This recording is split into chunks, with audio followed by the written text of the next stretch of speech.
নবীগ্রাম যে ত্রাণ নিয়ে ঘটনাটা ঘটছে, মানে কোনোভাবে ছিলাম না।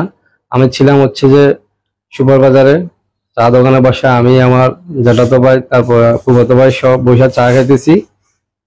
তো আমি পরবর্তীতে শুনলাম যে মধুগ্রাম ত্রাণের টাকা নিয়ে ভেজাল হয়েছে। পরে আমি জিজ্ঞেস করলাম, ওখান থেকে আমার যখন ফোন দিছি আমি জিজ্ঞেস করলাম কি নিয়ে, বলতেছে যে ওইখানে 50 জন লোকের তার নিজের ব্যক্তিগত বা আত্মীয় স্বজন এরকম আফসারের ব্যক্তিগত লোকগুলারে ত্রাণ দিতেছে, বাকি অনেকগুলা লোক ওখানে জড়ো করছিল, ওরা ত্রাণ পায় নাই বা টাকা পায় নাই, অনেকক্ষণ ওইখানে বসেছিল রোদ্রের মধ্যে।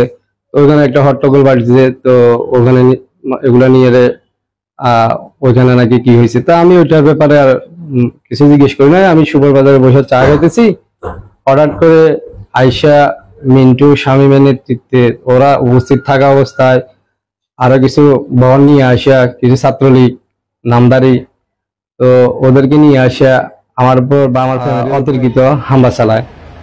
তো আমি ওইখানে চা খাওয়া অবস্থায় কিছু দেশীয় অস্ত্র নিয়ে আসা আমার হাতে কোপ মারে।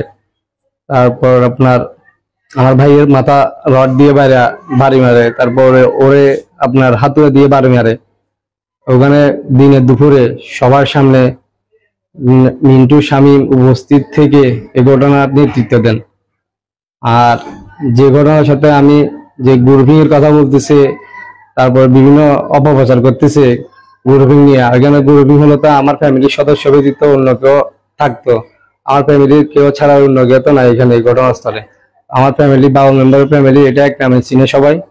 কারণ আমরা এই দলের জন্য আজকে বিগত বছরগুলায় 17 বছর আমরা আমাদের ত্যাগ শ্রম, আমাদের উপর কতভাবে নির্যাতন হয়েছে ওইটা সবাই জানে। আমি এই যে মজনু ভাইয়ের গতবার ইলেকশনের সময় আমার 3টা মামলা দিয়ে থানাতে চালান করা হয়েছে, থানাতে নিয়ে আসা মারা হয়েছে। এরপরে আমার পারমটা ভেঙে দিছে, মরক নিয়ে গেছে ছাত্রলীগে। এরপরে সর্বোচ্চ জেল আমাদের 3.5 মাস জেল কাটাইছে কি বলে আওয়ামী লীগ ছাত্রলীগে। তারপরে পরে আপনার এখন ওই আক্রোশের করে এখন আমার ফ্যামিলির টার্গেট করে, আমার মতো একজন নির্যাতিত ফ্যামিলি 12 মেম্বার ফ্যামিলি টার্গেট করে আমার ফ্যামিলির সদস্যগুলোর উপরে ব্যক্তিগতভাবে সে কোন আক্রোশের জেরে আমার উপরে অতর্কিত হামলা চালাইছে, আমি এটাও বুঝতেছি না। আর এখানে এখন অপপ্রচার চালাচ্ছে যে গ্রুপিং, তারপর আপনার ওগুলা বলতেছে। তো আমি তো আসলে এতদিন হসপিটালে ছিলাম, এগুলোর ভিতরে অবগত ছিলাম না, দেখতেছি না। এখন শুনলাম, তাই এই জন্য আমি বলতে চাই এই যে জিনিসগুলো হয়েছে এগুলো সুষ্ঠুভাবে তদন্ত করে দৃষ্টান্তমূলক শাস্তি দেওয়া হোক যারা দোষী। আর এটার জন্য আমি যুবদল